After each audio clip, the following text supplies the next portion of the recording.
Esta noche el mensaje titula Las riquezas de nuestra salvación. Vamos a hablar acerca de cuánta riqueza Dios nos ha dado a nosotros en la salvación. Amén. Por favor, les pido que abran sus Biblias en Colosenses capítulo 1, verso 12. Seguimos examinando esta carta de Pablo a los Colosenses. Seguimos explorando toda esa riqueza espiritual que viene a través de esta carta. Así dice el verso 12. Darán las gracias al Padre que nos hizo aptos para participar de la herencia de los santos en luz. La semana pasada les he hablado acerca de tres cosas, simplemente como un anticipo de lo que hoy tendremos en desarrollo, de las tres cosas que significa que vienen a través de la salvación a nuestras vidas. Una de ellas es la herencia. Es algo glorioso. La herencia incluye en un sentido amplio la vida eterna. Es la mayor herencia que nosotros tenemos de parte de nuestro Señor, la vida eterna. Amén. ¿Qué significa eso? Que viviremos eternamente y para siempre con el Señor, que estaremos con Él eternamente y para siempre. Pero también cuando la palabra de Dios nos habla acerca de la herencia, nos habla de otras dimensiones, nos habla acerca de las promesas presentes. Tenemos promesas maravillosas como, por ejemplo, la paz de Dios que sobrepasa todo entendimiento. Es una promesa que solamente tienen los hijos de Dios. Amén. Que recibimos como herencia de parte del Señor. Porque la gente allí afuera no tiene paz. Quisiera comprar con todo el dinero que tiene la gente la paz que solamente Dios da, pero Dios la da solamente a aquellos que son sus hijos, aquellos que confían plenamente en Él. Es una herencia solamente para los santos en luz, como dice aquí la palabra en Colosenses. Y podemos hablar de muchas promesas que son parte de nuestra herencia. La palabra, por cierto, dice en Hebreos capítulo 6, versos 11 y 12, pero deseamos que cada uno de ustedes muestre el mismo entusiasmo hasta el fin para la plena realización de su esperanza y para que no se hagan perezosos, sino que sigan el ejemplo de quienes por medio de la fe y la paciencia heredan las promesas. Amén. ¿Qué dice la palabra del Señor? Que nosotros, dice Pablo, deseamos que cada uno de ustedes muestre ese mismo entusiasmo hasta el fin. ¿Cómo tenemos que buscar al Señor? ¿Cómo tenemos que buscar la palabra del Señor? Con el mismo entusiasmo del primer día en el que conocimos al Señor. Amén. Hasta el fin, que ese entusiasmo crezca en nuestros corazones, que busquemos diariamente con ese mismo afán, con ese mismo deseo, realmente buscando de parte del Señor con un deseo profundo de nuestros corazones, amados, que este entusiasmo en nuestro corazón no debe desaparecer por ninguna circunstancia que estemos viviendo ni pasando en nuestras vidas. Que nuestro asombro por el Señor que sea cada día mayor, que estemos maravillados realmente por las cosas que Dios nos ha dado, por quién es Él, por todo lo que Él nos presenta, las promesas que nos presenta en su palabra. Dice, para la plena realización de su esperanza. Nuestra esperanza en Él va a ser fortalecida, nuestra esperanza en el Señor va a ser realizada cada día a medida que nosotros vayamos alimentándonos de la palabra, a medida que con ese entusiasmo estemos buscando más y más el alimento espiritual que es la palabra del Señor. Y dice, en este caso, el escritor de Hebreos, posiblemente Pablo, dice, no se hagan perezosos, que no nos hagamos perezosos, sino que todos los días estemos buscando de la palabra del Señor, que no descuidemos las cosas espirituales en nuestras vidas, sino que sigan, dice, el ejemplo de quienes por medio de la fe y la paciencia heredan las promesas. Aquí está, una vez más, la palabra hablándonos acerca de la herencia que tenemos. ¿Cuál es la herencia? La herencia de los santos en luz son las promesas del Señor. ¿Dónde están las promesas? Aquí tenemos en la palabra del Señor muchas promesas para nuestra vida, para nuestro día a día. El escritor de Hebreos nos dice que nosotros vamos a heredar estas promesas. Ahora ustedes se preguntarán, ¿qué promesas? ¿Qué promesas vamos a heredar? ¿Cuáles son nuestras promesas heredadas más bien? Son todas las promesas de la palabra. Amén. No hay ninguna que no dejemos de heredar. Todas las promesas de Dios son para nosotros. ¿Lo creen? Todas las promesas son para nosotros. Tú puedes decir, todas las promesas son mías. Dios me las ha dado a mí en herencia. Cuando vienes a Cristo, inmediatamente heredas la vida eterna y todos los beneficios de la vida eterna. Eso es maravilloso. Esto es realmente algo glorioso de conocer al Señor, amados. Por eso nosotros tenemos que estar contentos, alegres, tenemos que estar siendo edificados en la palabra del Señor con ese gozo y con esa alegría, con ese fervor todos los días sin perder el entusiasmo por el Señor. Que no seamos como aquellas personas que dicen, oh sí, yo hace 10 años era cristiano, y sí, yo asistía a tal lugar, oh sí, yo era, qué sé yo, músico, yo era un líder de esa iglesia, pero bueno, ahora estoy perdido, bueno, ahora estoy en otras cosas. Esa gente realmente nunca ha entendido este principio, nunca ha entendido que Dios nos ha dado una herencia a nosotros y que debemos disfrutar todos los días de nuestras vidas y que con el mismo entusiasmo del primer día busquemos al Señor, con la misma emoción, con la misma maravilla, nosotros estemos maravillados del Señor todos los días de nuestra vida. Así es como tenemos que entender, así es realmente cuando un corazón está rendido delante del Señor, cuando un corazón está realmente agradecido por todo lo que Dios nos ha dado, no tenemos otra cosa sino maravillarnos todos los días por el Señor. Cada día que despertamos podemos decirle gracias, Señor, y maravillarnos por Él, agradecerle por Él, y cada vez que vamos a la palabra, maravillarnos por esa palabra que estamos recibiendo. Todos los días crecer, avanzar, ser fortalecidos en Él. Amén, amados. Los beneficios son realmente muy, muy amplios. A medida que nosotros vayamos explorando la palabra del Señor, vamos a entender realmente cuál es esta herencia que el Señor nos ha dejado a nosotros. ¿Cuál es la herencia que tenemos? Es una herencia maravillosa. En Apocalipsis, el capítulo 21, versos 1 y 2, aquí vamos a encontrar un tipo de herencia que tenemos de parte del Señor. Dice así la palabra: vi entonces un cielo nuevo y una tierra nueva, porque el primer cielo y la primera tierra habían dejado de existir, y el mar tampoco existía ya.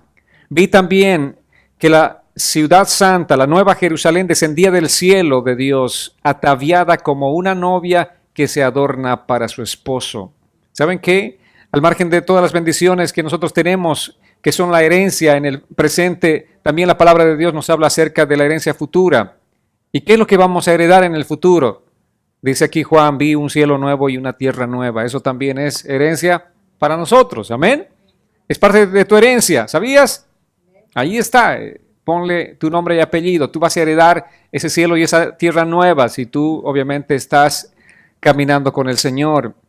Y Apocalipsis 21:7 dice: el que salga vencedor heredará todas las cosas, y yo seré su Dios y él será mi hijo. Amén. Todas las cosas. Ustedes me preguntan: pastor, ¿qué cosas heredamos? Aquí, ¿qué dice la Biblia? Todas las cosas. Todo lo que Dios ha dispuesto es para sus hijos. Así como el padre trabaja, bueno, el padre sensato, ¿no es cierto? Trabaja pensando en sus hijos, se esfuerza pensando en dejar una herencia a sus hijos. De la misma manera dice que el Señor preparó todo esto para nosotros, para que heredásemos todo esto, para que disfrutemos de todo lo que Dios, nuestro Padre, ha preparado para nosotros. Ahora, la palabra dice que el vencedor va a heredar todas las cosas. ¿Quién es el vencedor? ¿Quién es el que vence? Aquel que cree que Jesús es Cristo, el Señor, aquel es el Hijo de Dios. Como dice la palabra: yo seré su Dios y él será mi hijo. Y la palabra en Juan nos dice cómo podemos llegar a ser hijos de Dios. Dice: no todos son hijos de Dios. Todos en este mundo, todos los seres humanos son criaturas de Dios, pero no todos son hijos de Dios. Dice Juan 1:12: más a todos aquellos que le recibieron a Jesús, ¿no es cierto?, a los que recibieron en su corazón, a ellos les dio la potestad de ser hechos hijos de Dios. Ese es el Hijo de Dios. Y obviamente nosotros podemos decir con total certeza: Él es mi Padre Celestial. Tienen la certeza en su corazón de decir: Él es mi Padre Celestial. Yo soy su Hijo. Amén. Ya no nos sentimos huérfanos, ¿verdad? O todavía como que se sienten huérfanos, no están seguros de que Dios sea su Padre. El Señor dice: yo seré su Dios y Él será mi hijo. Y esa es la certeza que nosotros tenemos que tener. Ese es el vencedor, el Hijo de Dios. Aquel que ha nacido de nuevo, aquel que le ha entregado su corazón completamente a Cristo, aquel que le ha rendido su ser totalmente a Cristo y que ahora sabe que el Espíritu Santo mora en su corazón y que cada día vive feliz. ¿Feliz por qué? De saber que es un hijo de Dios. Amén. Ese es el vencedor. Y aquel que permanece en Él, aquel que persevera, como decía la palabra, ¿no es cierto? Vivamos con entusiasmo todos los días y que no seamos de aquel montón de estadística de gente que un día estaba en la iglesia y que hoy no está. No, nosotros tenemos que perseverar todos los días hasta que el Señor venga o simplemente hasta que nosotros vayamos donde el Señor, como sea. Amén. Puede ser que hoy vayamos delante del Señor. Nadie tiene la vida comprada, pero sí tenemos que tener la certeza de que tenemos que caminar con el Señor, disfrutar de todos los días de nuestra vida, ¿verdad? Hebreos 9:15 dice: por eso Cristo es mediador de un nuevo pacto para que los llamados reciban la promesa de la herencia eterna, pues con su muerte libera a los hombres de los pecados cometidos bajo el primer pacto, bajo el Antiguo Testamento. ¿Qué pasó? Según la ley, obviamente, todos eran pecadores y según la ley nadie podía ser salvo, porque no había un solo hombre que podía cumplir la ley entera. Podía cumplir muchos aspectos de la ley, pero si fallaba en uno, se hacía totalmente responsable por toda la ley. Entonces, dice, Cristo es mediador de un nuevo pacto para que los que somos llamados recibamos esa promesa de la herencia eterna. ¿A quiénes llamó Cristo? Puedes decir con certeza, a mí me llamó. Amén. ¿Tienes la confianza de decir, a mí me llamó? No te estoy diciendo por qué te llamó, eso es algo que solamente le corresponde a la misericordia de Dios, ¿no es cierto? O sea, por su misericordia, claro, porque yo no tenía nada de especial, simplemente fue su misericordia, pero a mí me llamó. ¿Para qué? Dice, para que reciba la promesa de la herencia eterna. La herencia del Señor es eterna. Amén. Esa es la promesa de una herencia eterna. La promesa no es, si tú vienes a mí, a ver, voy a darte unos 10 años de gozo, 10 años de paz, a ver, veremos después, vamos a reevaluar tu comportamiento para ver si eres acreedor o merecedor más bien a poder obtener alguna herencia más en el futuro. No, Dios dice que tiene una promesa de una herencia eterna para ti, si has creído en el Señor, si tú has hecho de Cristo ese mediador del nuevo pacto, si has recibido a través de su sangre preciosa el perdón de tus pecados, si has permitido que su sangre te lave, te limpie completamente, entonces tú has hecho de Cristo el Señor de tu vida. Entonces debemos ser conscientes que así de duradera es nuestra herencia, es eterna. No es pasajera, no es simplemente de corto aliento, de mediano aliento, sino simplemente aquí la palabra nos dice que la herencia que tenemos es eterna. Amén.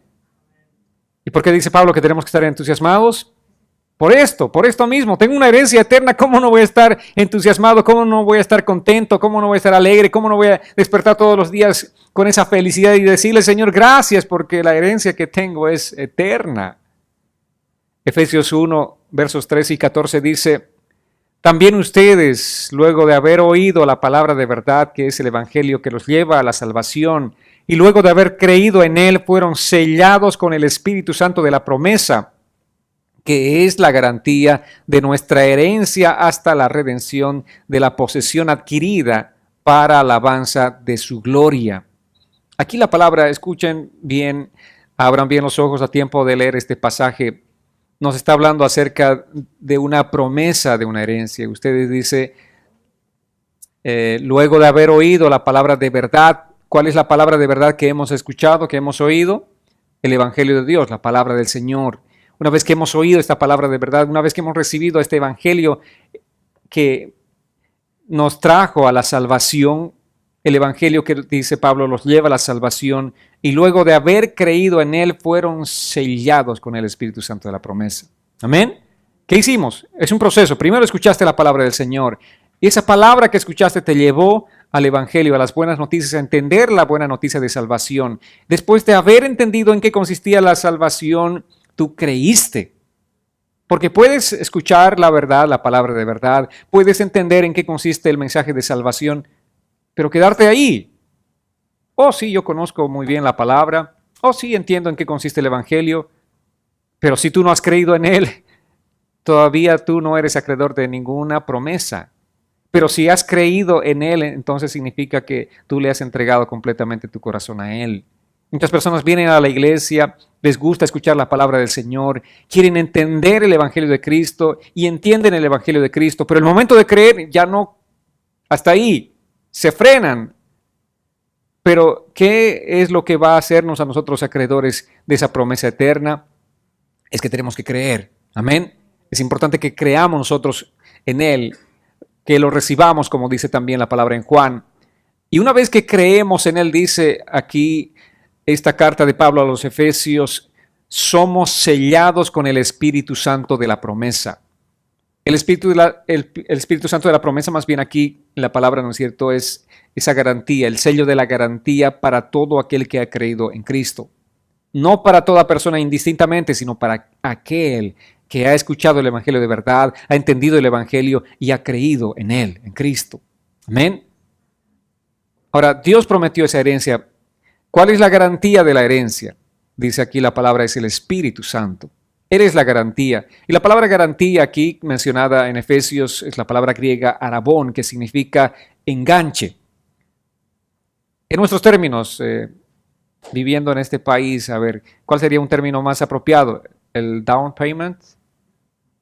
El enganche, ¿no? Down payment.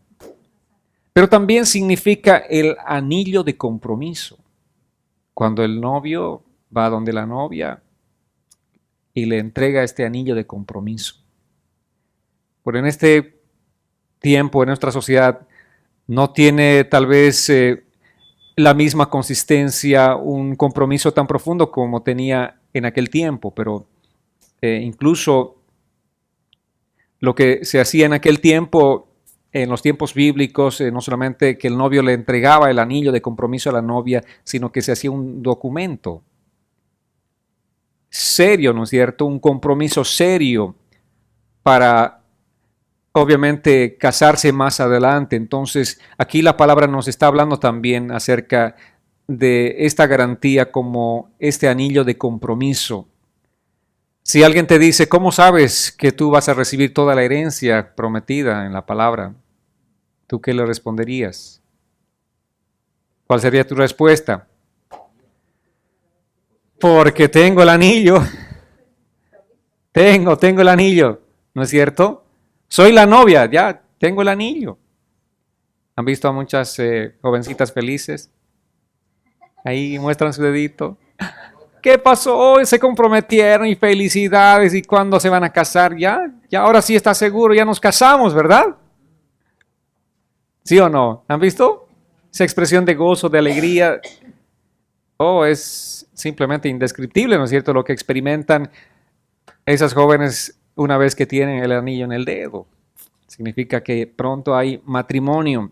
Entonces eso es para nosotros, la garantía del Espíritu, el sello del Espíritu Santo es ese anillo de compromiso que hemos recibido. Significa que vamos a tener matrimonio, hay boda segura, amén. Vamos a tener una boda segura. ¿Y cuál es nuestra boda? Las bodas del Cordero. Nosotros somos la novia en este momento, todavía no la esposa, somos la novia, pero en esa boda vamos a transformarnos en la esposa. Amados, eso es importante entender. Nuestro anillo de compromiso es la garantía. Dios ha designado una herencia para nosotros, los santos en luz. Una herencia que es incorruptible, dice Pedro, es una herencia incontaminada, es inmarcesible, es una herencia santa la que tenemos de parte del Señor. Y la garantía es el Espíritu Santo que mora en nosotros. Amén. Esa es la garantía de que fuimos sellados con el Espíritu Santo de la promesa. Por eso nosotros todos los días, como les decía, amanecemos felices, estamos contentos todos los días a pesar de las dificultades que la vida nos presenta, podemos tener el gozo en el Señor porque tenemos el Espíritu Santo de la promesa. Esa herencia incluye la vida eterna y todas las promesas de Dios presentes. ¿Cuántas promesas vamos a explorar a través de la palabra del Señor? Son miles de promesas que encontramos en la palabra del Señor. Todas esas son para nosotros. ¿Pueden entender esto? Pueden entender que tenemos maravillosas promesas de parte del Señor. Entender que estaremos pronto nosotros ahí celebrando las bodas del Cordero, participando de ese tiempo que va a ser único, exclusivo, tan hermoso y maravilloso que solamente los santos en luz van a poder experimentar. Mucha gente no entiende esto. La mayoría de nosotros simplemente nos enredamos en las cosas de este mundo porque no entendemos esta promesa maravillosa del Señor. Por eso no nos emocionamos, no nos entusiasmamos con las cosas del Señor, ni con la palabra del Señor. Parece que esto fuera simplemente como un cuento de hadas. La gente piensa que esto es inalcanzable o simplemente, seguramente algún hombre escribió todo esto y no le dan el valor, no le dan el crédito. Pero cuando tú realmente entiendes el Evangelio, conoces el Evangelio, la verdad del Evangelio, y tú has creído en el Señor Jesús, entonces esto es realidad para tu vida y puedes disfrutar de ello. Volvamos a Efesios capítulo 1, Versos 18 y 19 dice así: pido también que Dios les dé la luz necesaria para que sepan cuál es la esperanza a la cual los ha llamado, cuáles son las riquezas de la gloria de su herencia en los santos y cuál la supereminente grandeza de su poder para con nosotros, los que creemos según la acción de su fuerza poderosa. Pablo dice: estoy orando para que los ojos de ustedes, esos ojos del entendimiento, sean iluminados, para que puedan conocer cuáles son las riquezas de su herencia. Realmente nuestros ojos tienen que ser abiertos, amados, para que entendamos cuáles son las riquezas de nuestra herencia.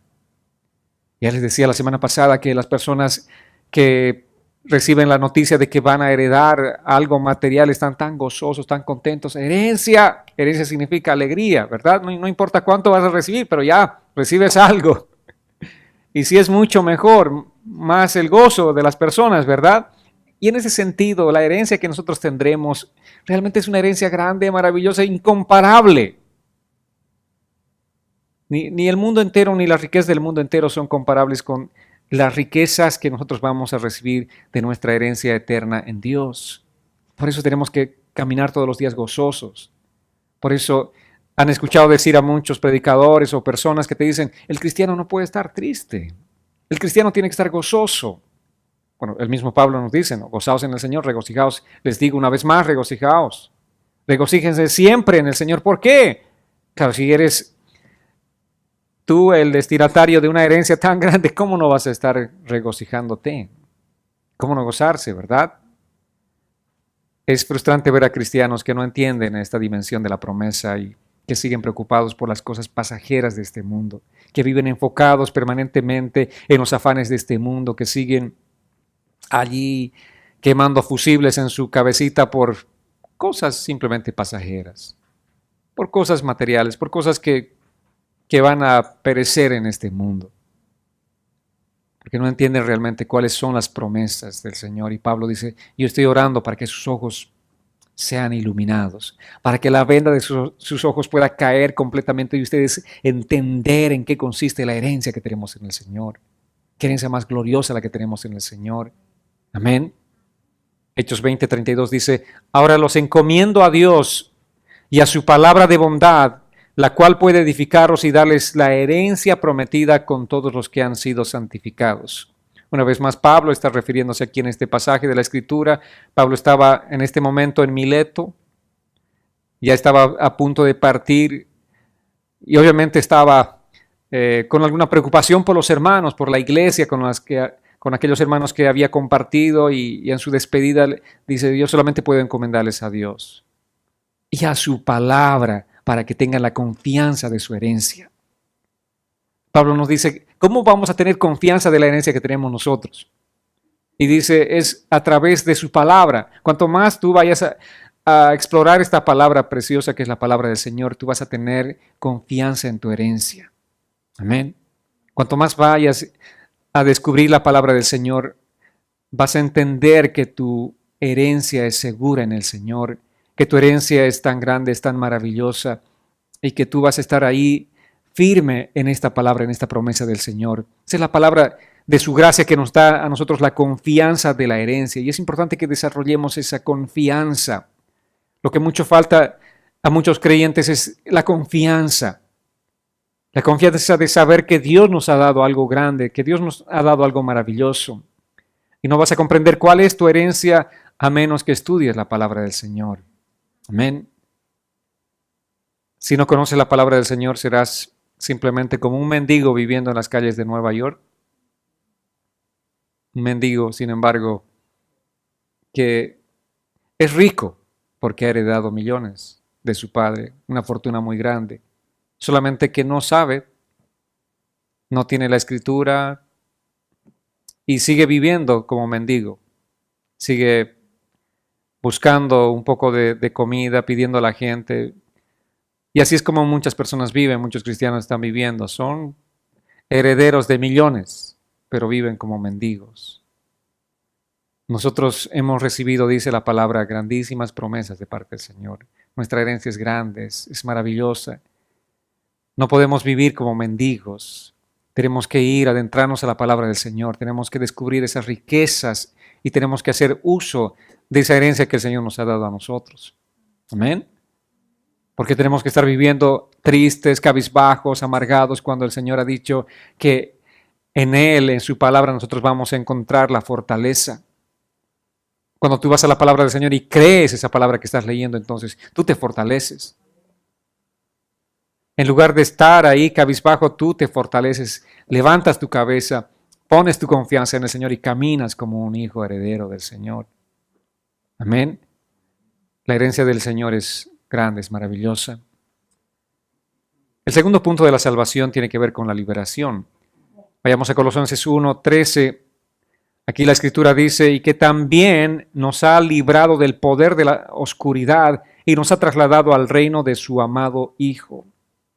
Bien, por una parte la salvación nos habla acerca de la herencia, somos herederos de la vida eterna, somos herederos de lo que eso implica también en este tiempo de nuestro caminar diario, pero aquí también la palabra nos habla acerca de que la salvación trae liberación a nuestras vidas. Él nos ha librado de la potestad de las tinieblas, dice la palabra del Señor. Y esta palabra librado literalmente significa atraer a uno mismo. Es como si, bueno, hablamos creo la semana pasada de que si tú estás cautivo en cierto lugar, unas personas malas te están ahí simplemente teniendo en un cuarto oscuro, de pronto llega la policía, entra un oficial de la policía, un hombre experto en este tipo de situaciones y desarma totalmente a los raptores y te liberta a ti. Y no solamente te liberta, no solamente te saca de ese lugar, sino que te lleva a su auto de policía. Y tú estás con el policía y tú vas, caminas por las calles de la ciudad en el auto del policía. ¿Dónde vas a sentirte más seguro? ¿En tu propia casa, en la calle o en el auto del policía? Por supuesto, en el auto del policía, ¿no es cierto? Sabes que este es el hombre de la ley. Es el hombre que va a proteger y resguardarte. Y en este sentido dice la palabra del Señor que no solamente Jesús nos ha liberado, sino nos atrajo hacia Él mismo. Amén. Ya les dije, hay una diferencia entre, rescatar a alguien y dejarlo en la calle. Todavía corre el peligro de que pase algo con esta persona. Pero una cosa diferente es rescatarlo y atraerlo hacia uno mismo, estar con esa persona. Y eso es lo que Jesús hizo por nosotros. La idea es que Dios nos liberó de la esclavitud de Satanás y nos atrajo hacia sí mismo. Amén. No hay más esclavitud, somos liberados, pero no solamente que fuimos liberados, sino que estamos con el Señor. Nos atrajo hacia Él mismo, somos de Él, estamos en Él, estamos escondidos en Él, en Cristo Jesús. Por eso nosotros no podemos temer de lo que el enemigo pueda hacer con nosotros, porque estamos en Él, estamos en Cristo. Es parte de la herencia que tenemos en Él. Les decía, la riqueza que tenemos en Él. Si tú conoces esta verdad de la palabra, vas a vivir todos los días de tu vida confiado. Pero si no conoces esta verdad de la palabra del Señor, vas a vivir como ese mendigo, pensando que el enemigo va a poder hacer cualquier cosa en contra de tu vida.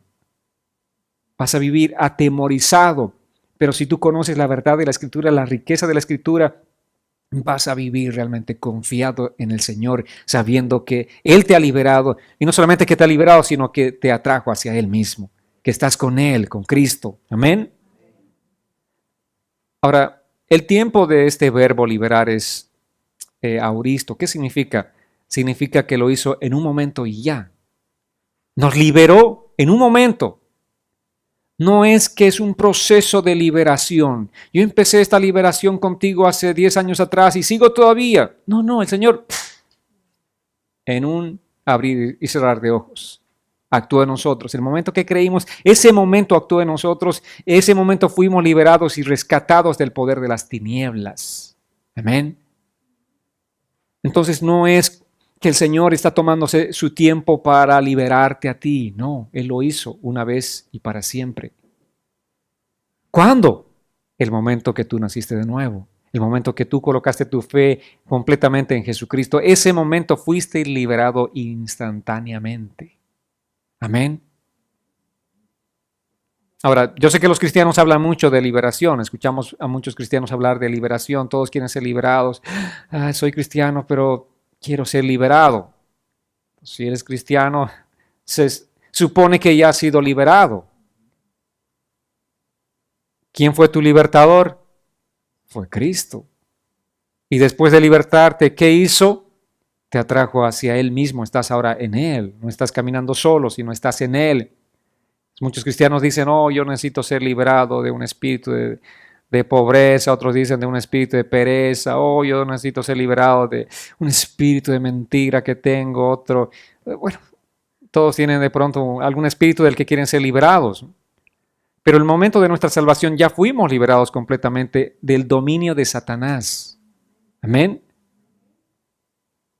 Lo que tiene que hacer el cristiano es caminar como una persona libre que es.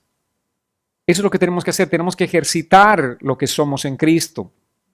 Jesús nos ha rescatado de la potestad de las tinieblas. Y esta palabra potestad literalmente significa de la jurisdicción de las tinieblas, del territorio, del dominio, de la autoridad de las tinieblas. Fuimos liberados. Ahora nosotros estamos bajo la jurisdicción no de Satanás, sino de Cristo. ¿Entienden esto? O sea, la implicación de esta palabra, esta es una palabra profunda la que Pablo nos está hablando acerca de lo que implica la salvación, amados.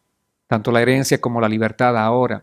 Fuimos nosotros liberados de la jurisdicción de las tinieblas. Fuimos liberados de esa autoridad que Satanás tenía sobre nuestras vidas. Claro, nosotros antes de conocer a Jesús le pertenecíamos 100% a Satanás. Vivíamos bajo la autoridad de Satanás. Solamente que no sabíamos muchos de nosotros, pero vivíamos bajo la potestad de las tinieblas. Pero ahora todo fue cambiado. Nosotros ahora vivimos bajo la jurisdicción, bajo el dominio de Cristo Jesús, ya no más de las tinieblas. En otras palabras, no hay cristianos endemoniados. Amén. Yo sé que en muchas iglesias liberan a cristianos porque están endemoniados. Si están endemoniados no son cristianos. Así de simple.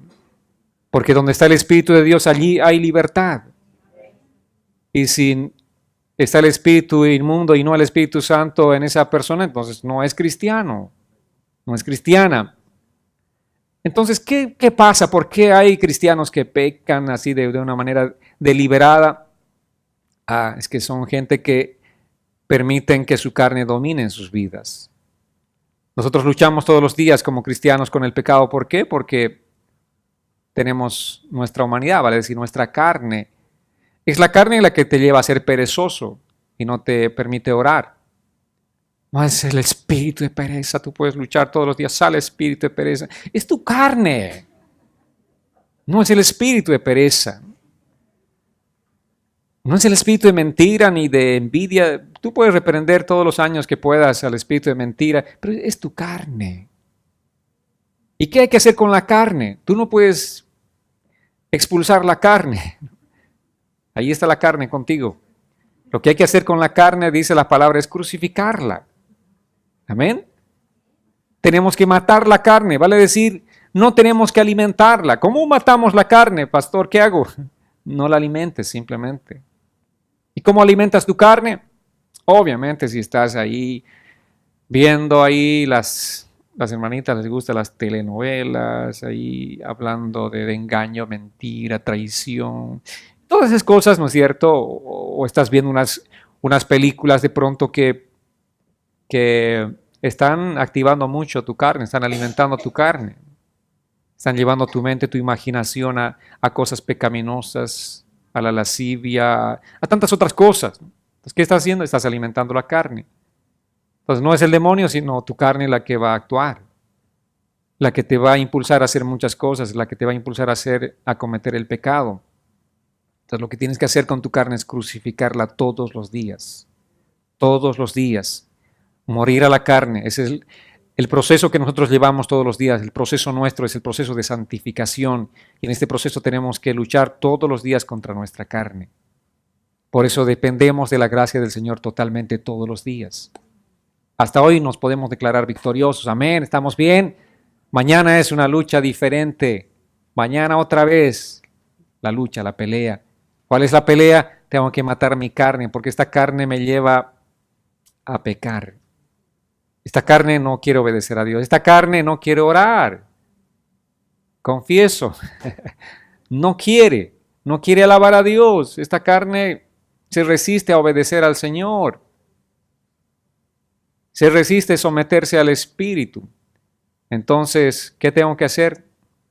Voy a empezar a matarla de hambre.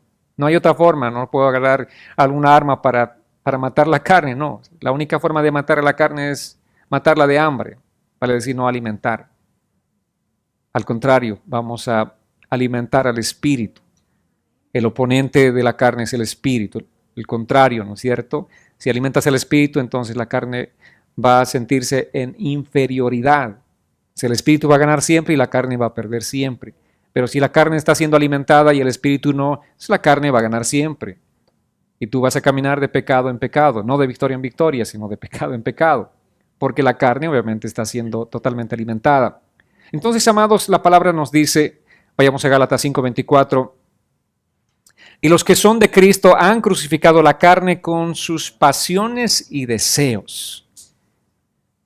¿Qué se hace con la carne?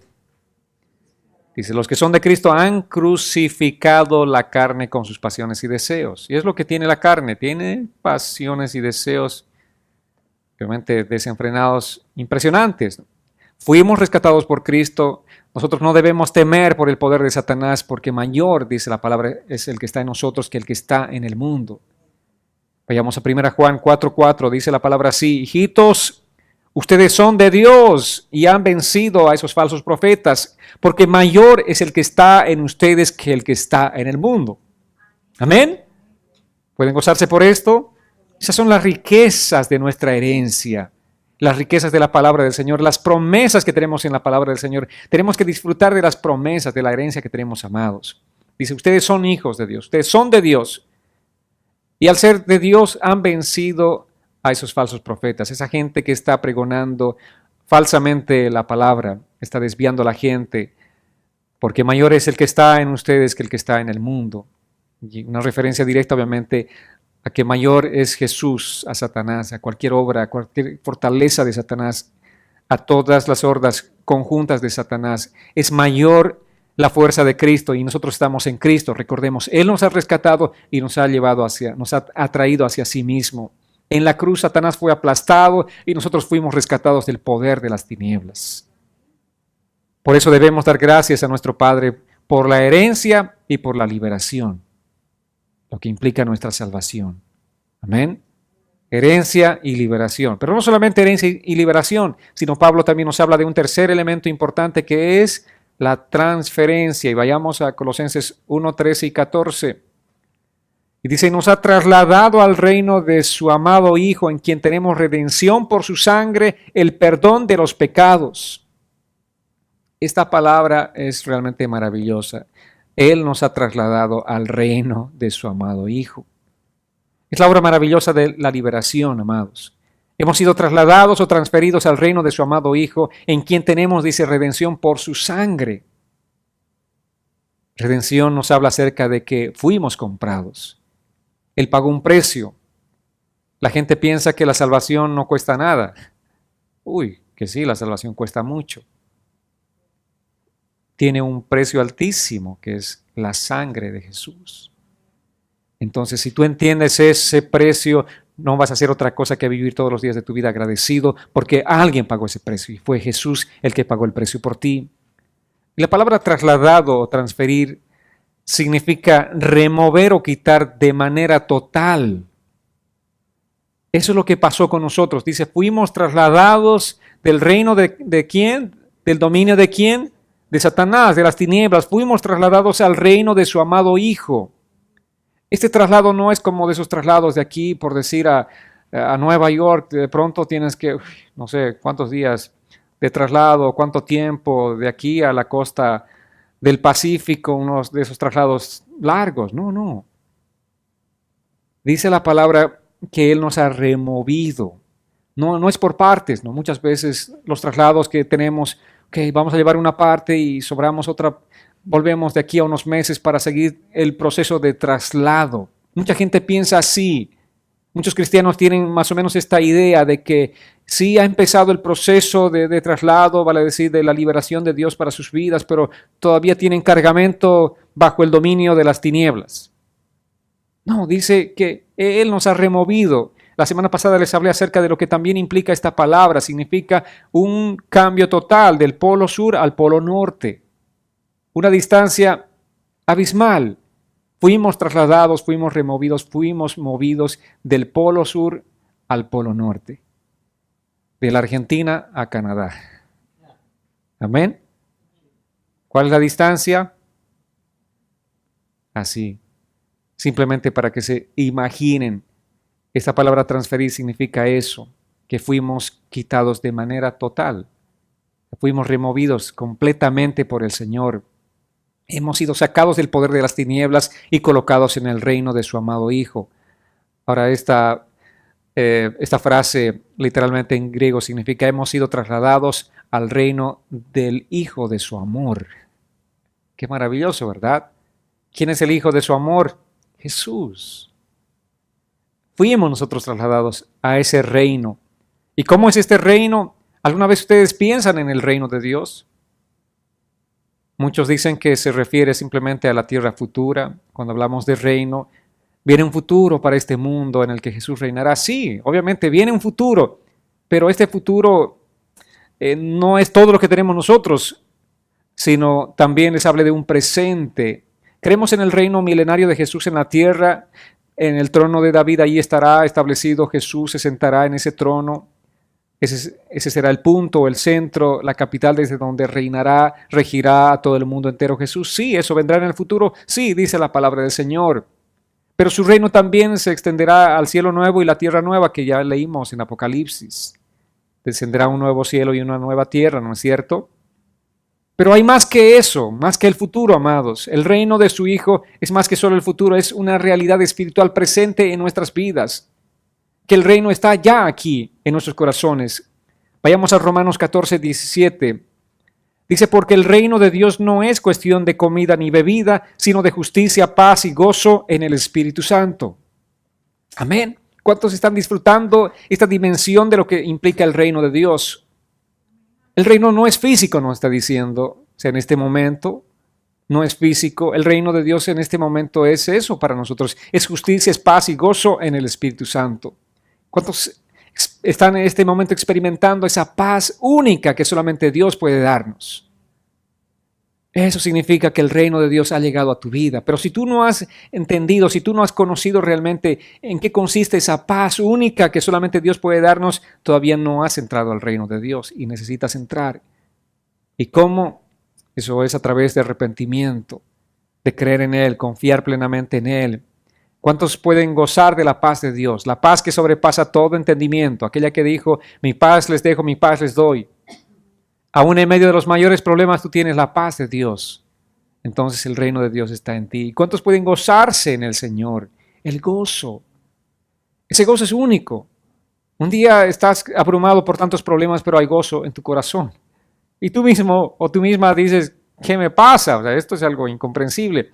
Debería estar llorando de tanto problema que tengo, pero tengo gozo. Me río de mis problemas.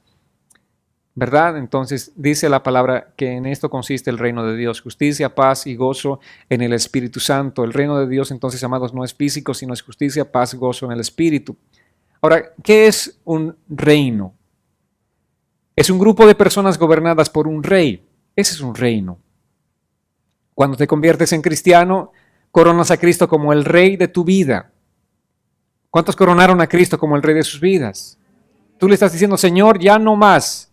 Marco no es el rey de su vida, ¿verdad? Porque el rey dice, yo hago lo que quiero con mi vida. Pero cuando le digo, Cristo, tú eres el rey de mi vida, entonces yo ya no digo, yo hago lo que quiero con mi vida. Ahora, Él es el rey de mi vida. Ahora digo, Señor, haz lo que tú quieres hacer en mi vida. Tú eres el rey, tú eres el que manda, tú eres el que ordena, Señor, haz lo que tú deseas hacer con mi vida. Y si llegamos a este punto, realmente estamos entendiendo que le hemos entregado nuestra vida completamente a Jesucristo. Pero si todavía tú no eres capaz de decirle, Señor, haz lo que sea en mi vida, entonces todavía tú estás gobernando tu vida. No has entrado al reino de Cristo. Y es importante que entiendas que debes entrar a ese reino de Cristo para que Él gobierne tu vida completamente. Amén. Él es el gobernante de nuestros corazones. y un día vendrá a gobernar esta tierra. Y nosotros estaremos con Él, gobernando juntamente con Él, dice la palabra del Señor. Amados, esto realmente es emocionante. Es emocionante reconocer que hemos sido sacados de la jurisdicción de las tinieblas y hemos sido colocados en el reino de su Hijo amado. Nuestra responsabilidad es grande como hijos del reino, por supuesto. Nosotros debemos representar de la manera más digna, de la manera más apropiada al Rey al que representamos. Dice la palabra que somos embajadores de Cristo. Vayamos a 2 Corintios 5:20, aquí dice la Escritura, así que somos embajadores en nombre de Cristo. Y como si Dios les rogara a ustedes por medio de nosotros, en nombre de Cristo les rogamos, reconcíliense con Dios. Somos embajadores de Cristo. Cada vez que tú estás yendo a predicar el Evangelio a una persona, estás diciéndole este mensaje que Pablo dice, reconcíliate con Dios. Tú que estás allí perdido, tú que estás viviendo sin fe, sin esperanza, reconcíliate con Dios. Tú que estás viviendo en pecado, reconcíliate con Dios. Y yo vengo delante de ti como un embajador de Cristo. Y yo te estoy rogando como si Cristo mismo te estuviese rogando, reconcíliate con Él. Eso es lo que aquí Pablo nos está diciendo, que somos embajadores en nombre de Cristo. Cada vez que estamos predicando, nosotros estamos predicando en nombre de Cristo, no predicamos en nuestro propio nombre. Amén. No venimos en nuestro nombre, no venimos en el nombre de nuestra iglesia, porque ni nuestro nombre ni el de nuestra iglesia valen algo, sino solamente el nombre de Cristo Jesús. Hemos reconocido el gobierno y el señorío de Cristo en nuestras vidas. Somos gobernados por Jesucristo. Esa es una realidad espiritual presente, amados. Amén. El reino está aquí. Amén. Y la iglesia es esa asamblea de aquellos que han entregado su vida a Jesucristo. El reino de Dios está en este lugar. No estamos hablando del físico, sino estamos hablando del corazón de las personas. El reino está en tu vida, está en tu corazón, si tú has hecho de Cristo el Señor de tu vida. Y Hebreos capítulo 12, versos 28 y 29 dice, así que nosotros que hemos recibido un reino inconmovible, debemos ser agradecidos y con esa misma gratitud servir a Dios y agradarle con temor y reverencia, porque nuestro Dios es fuego consumidor. ¡Wow! Nosotros que hemos recibido un reino inconmovible, un reino tan maravilloso, ¿qué tenemos que hacer? ¿Cuál debe ser la actitud de nuestro corazón? ¿Qué dice la palabra del Señor? Uno dice, debemos ser agradecidos y con esa misma gratitud servirle a Dios todos los días de nuestra vida. Porque el reino que tenemos es un reino maravilloso, entonces sirvámosle al Señor con esa misma gratitud. Agradémosle al Señor. ¿Cómo? Con temor y reverencia delante del Señor. Tengamos temor y reverencia. Ese temor y reverencia que tengamos en el corazón es el que nos va a guardar de dar lugar a la carne en nuestras vidas. Porque si tú tienes temor y reverencia, no vas a querer complacer a la carne en tu vida, sino vas a complacer permanentemente al Espíritu. Porque debes entender que nuestro Dios, así como es un Dios misericordioso, también es fuego consumidor. ¿Qué consume el fuego? La madera, el heno, la hojarasca. ¿Qué tipo de reino tenemos? Dice la palabra, es un tipo de reino indestructible. Por lo tanto, debemos servir con ese temor piadoso, con esa reverencia, agradeciendo a nuestro Dios y Padre Celestial por la liberación, por la transferencia, por cómo Él nos ha transferido del reino de las tinieblas al reino de su amado Hijo. Con esa gratitud debemos servir todos los días de nuestra vida al Señor. El verso 14 dice en Colosenses 1:14, en quien tenemos redención por su sangre, el perdón de los pecados. ¿Cómo fue posible que llegáramos a recibir una herencia? ¿Cómo ha sido posible que llegamos a ser liberados y transferidos al reino de Dios? Dice, debido a que fuimos redimidos y perdonados. No fue por nuestro esfuerzo, no fue por nuestra religiosidad, no fue por cuánto hicimos las cosas para agradarle al Señor de alguna manera, hicimos muchas obras para agradar al Señor. No fue nada de lo que nosotros hicimos. Y tenemos que entender el cristianismo desde este enfoque, amados. La salvación la has obtenido no porque hayas hecho algo. Todas las religiones del mundo te dicen, si tú quieres ser salvo, si tú quieres tener el favor de Dios, tienes que hacer algo. Ese algo son méritos, buenas obras, algo que le agrade a Dios. Pero el cristianismo dice que nosotros somos salvos por la obra no nuestra, sino por la obra de Cristo, por lo que Él hizo. Porque nuestras obras no son suficientes, nunca serán suficientes. Pero la obra de Cristo sí es suficiente, es santa, es perfecta. Y Él hizo la obra por nosotros. Él pagó el precio por nosotros. Fuimos redimidos y perdonados. Él nos perdonó y nos compró a nosotros. Nos compró y nos perdonó. Eso significa esa redención y el perdón. Dios colocó a Cristo en esa cruz. Él llevó nuestro pecado en esa cruz del Calvario. Jesús, pagó el precio de nuestra redención. ¿Cómo pagó? Dice la palabra, con su propia sangre. El lugar que nos correspondía, Él tuvo que estar en ese lugar. El lugar de castigo que te correspondía a ti y a mí, Él lo tomó. Él te sustituyó a ti y a mí. Él prefirió estar en ese lugar. Y el Padre prefirió que esté su Hijo en ese lugar, en lugar de nosotros. Eso simplemente nos habla de esa infinita misericordia. Entonces, amados, hablar de la salvación es hablar de las riquezas tan grandes, tan maravillosas, por las que tenemos que estar profundamente agradecidos con el Señor. Amén. ¿Están dispuestos esta noche a ponerse en pie y decirle, Señor, cuán grande, misericordioso eres? Cuán fiel has sido conmigo.